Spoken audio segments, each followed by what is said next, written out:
اس لیے بزرگ جب کسی کو بے حیا کہتے تھے نا، اللہ اکبر، اور جب کسی کو کہتے تھے نا یہ بے حیا ہے، تو لوگ سمجھتے تھے کہ کوئی ہلکی سی بات کر دی، لیکن ان کا معنی یہ ہوتا تھا کہ بس بھائی اب اس کے ساتھ کوئی کلام کرنے کی ضرورت ہے، اس کو اب اصلاح کی ضرورت نہیں، یہ بے حیا ہے۔ کیا معنی؟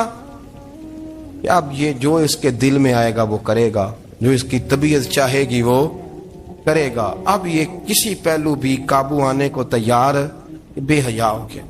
بے حیائی بہت بڑا عیب ہے، اور جو لوگ کہتے ہیں کہ ہمیں بالکل آزادی ہونی چاہیے، ہمارا اپنا جسم ہے تو ہماری اپنی مرضی چلے گی۔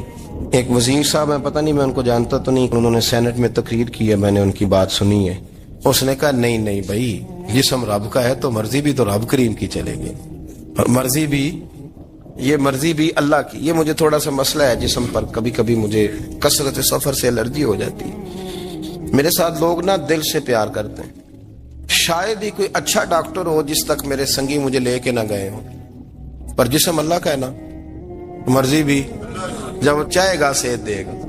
کیوں کچے کاموں میں لوگ پڑ گئے، کیوں غلط لوگ سوچ میں پڑ جاتے ہیں؟ یہ اسی کا ہے، اور جب وہ چاہے گا، آپ اس بات کو اچھے طریقے سے سمجھ لیں کہ جو اپنی مرضی چوکوں چوراہوں میں کر رہے ہوتے ہیں نا، جو مرضی گاندمند، وہ جانور ہوتے ہیں، وہ جانور ہوتے ہیں جو نہ چونک دیکھتے ہیں، نہ گلی دیکھتے ہیں، نہ انہیں پتہ ہوتا ہے کہ جگہ کون سی ہے۔ وہ انسان، میں نے کہہ دیا جو میں نے کہنا تھا، میں نے کہہ دیا، وہ جانور ہوتے ہیں۔ اور جو کچھ انسان ہوتے ہیں نا، ان کے اندر کچھ نہ کچھ پھر شرم حیا بھی ہوتی ہے۔ وہ چوکوں چوراہوں میں وہ حرکتیں اور وہ کام نہیں کرتے جو جانور کرتے ہیں۔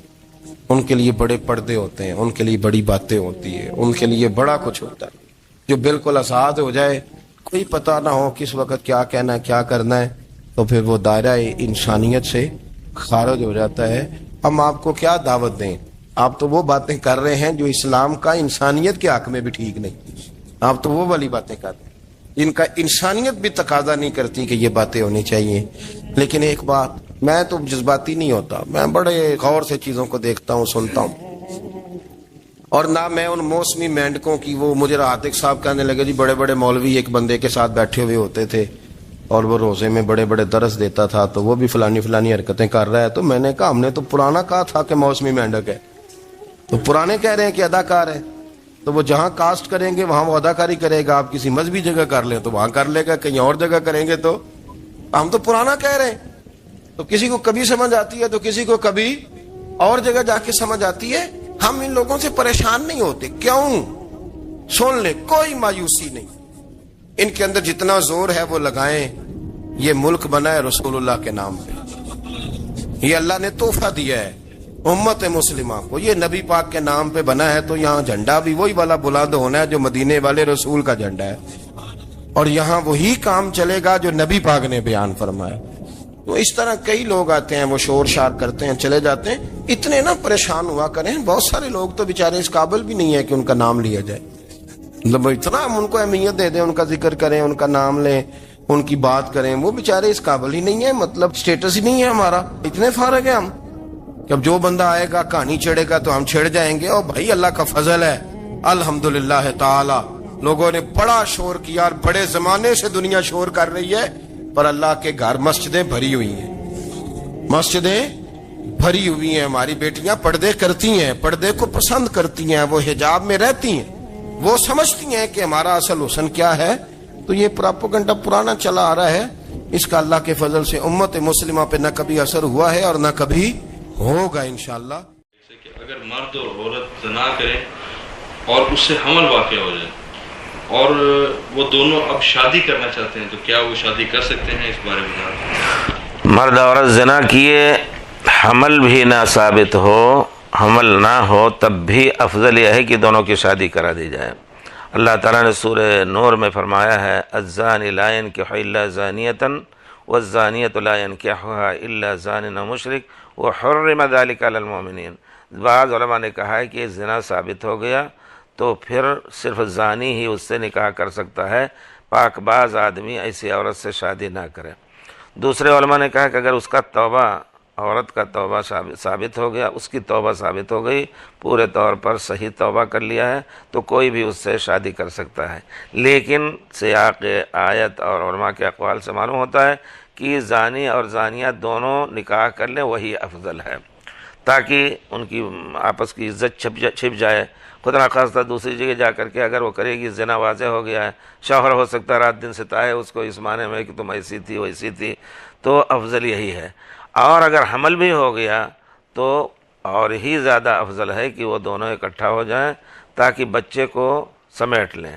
رہ گئی بات مسئلے کے طور پر کہ وہ بچہ اس زانی کی طرف منسوب ہوگا یا کس کی طرف منسوب ہوگا، صحیح مسئلہ یہ ہے کہ زنا کی بنا پر لڑکا اس کی طرف منسوب نہیں ہوگا اسلامی حکومت میں یا اسلامی قوانین میں، البتہ وہ ماں کا بیٹا ہے، نام اس کے باپ کا کچھ اور رکھ دیجئے، ابن ام ہی بھی کہا جا سکتا ہے، اس کی ماں کا نام اگر فاطمہ ہے ابن فاطمہ، جیسا کہ تاریخ میں بہت سے لوگوں کو ابن سمیہ کہا گیا، جن کے بارے میں تھا کہ جاہلیت میں ان کے ماں سے کسی نے زنا کیا تھا، تو وہ جو ہے ماں کے ساتھ رہے گا۔